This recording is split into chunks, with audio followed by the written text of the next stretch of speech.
السلام علیکم ورحمۃ اللہ وبرکاتہ نحمدہ ونصلی علی رسول الکریم اما بعد۔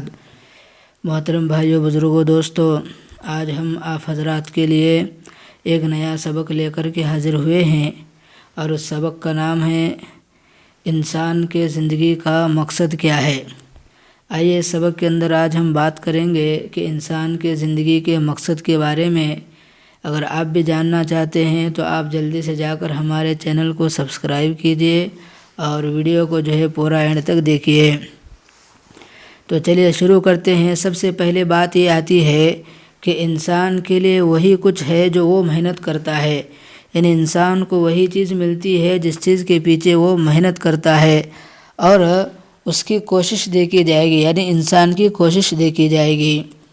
دوسری بات یہ ہے کہ انسان درخت نہیں کہ کھڑا رہے، یعنی کہنے کا مطلب یہ ہے کہ انسان اور درخت کے اندر فرق بتایا گیا۔ درخت کا کام یہ ہے کہ وہ ہمیشہ کھڑا رہتا ہے، لیکن انسان ہمیشہ کھڑا نہیں رہ سکتا۔ اور اسی طرح فرمایا انسان کوئی پتھر نہیں ہے کہ وہ پڑا رہے۔ پتھر کا کام یہ ہے کہ آپ اسے جہاں رکھیں گے وہ وہیں پر پڑا رہے گا۔ اب جو بات آتی ہے کہ یہ جو انسان ہے کیا ہے، فرمایا انسان جو اشرف المخلوقات ہے۔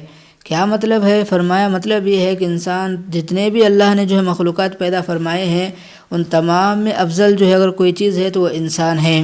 اسی لیے فرمایا کہ انسان کو چاہیے کہ وہ اللہ کی یاد میں لگا رہے۔ تو انسان کا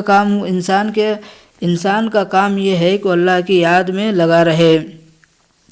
آگے فرماتے ہیں کہ زندگی کا مقصد، یعنی انسان کے زندگی کا جو مقصد ہے وہ اللہ رب العزت کی بندگی کرنا ہے، اور انسان کے زندہ رہنے کا جو مقصد ہے وہ اللہ تعالیٰ کو یاد کرنا ہے۔ تو یہ دو باتیں آپ کے سامنے بتائی گئی کہ انسان کی زندگی کا جو مقصد ہے وہ اللہ رب العزت کی بندگی کرنا ہے، اور انسان کے زندہ رہنے کا مقصد یہ ہے کہ اللہ کو یاد کرنا ہے۔ اس کے بعد آگے فرماتے ہیں کہ یہ اتنی وسیع و عریض کے معنی ہے اتنی لمبی چوڑی کائنات جو اللہ رب العزت نے ہمارے سامنے پھیلائی ہے، یہ سب اللہ رب العزت نے انسان کے لیے بنایا ہے۔ یہ جو کائنات جو اللہ رب العزت نے انسان کے لیے بنایا ہے، اور آگے فرمایا کہ یہ اللہ رب العزت نے انسان کو اپنی عبادت کے لیے پیدا کیا، یعنی کائنات جو اللہ نے بنائی ہے وہ انسان کے لیے بنائی ہے، لیکن انسان کو اللہ رب العزت نے جو بنایا ہے وہ اپنی عبادت کے لیے پیدا کیا ہے۔ اسی پر ایک شاعر بڑی زبردست شاعر کہتا ہے، تو میں آپ کو بتاتا چلوں کہ شاعر کہتا ہے کہ اے انسان، نہ تو زمین کے لیے ہے نہ آسمان کے لیے ہے، اے انسان یہ جہاں تیرے لیے ہے تو نہیں ہے جہاں کے لیے۔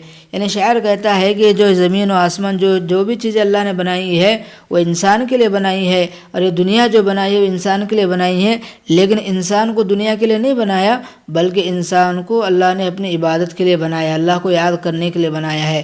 تو ہمیں سبق سے یہ سبق ملتا ہے کہ ہمارا کام یہ ہے کہ ہم اللہ کو یاد کرنے والے بنے، ادھر دنیا کرتے دنیا کے ساتھ ساتھ ہم اللہ کی عبادت بھی کرنے والے بنے۔ تو بس یہ تھا آج کا سبق جو میں نے آپ حضرات کے سامنے پیش کیا۔ اب آپ کا کام یہ ہے کہ جتنا ہو سکے اس سبق کو سب سے پہلے تو سننے والے بنے، اور اس کے بعد دوسرا کام یہ ہے کہ اس کو جتنا ہو سکے لوگوں میں شیئر کرنے والے بنے۔ بس اللہ سے دعا ہے کہ اللہ تعالیٰ مجھے اور آپ کے ان باتوں میں عمل کی توفیق عطا فرمائے۔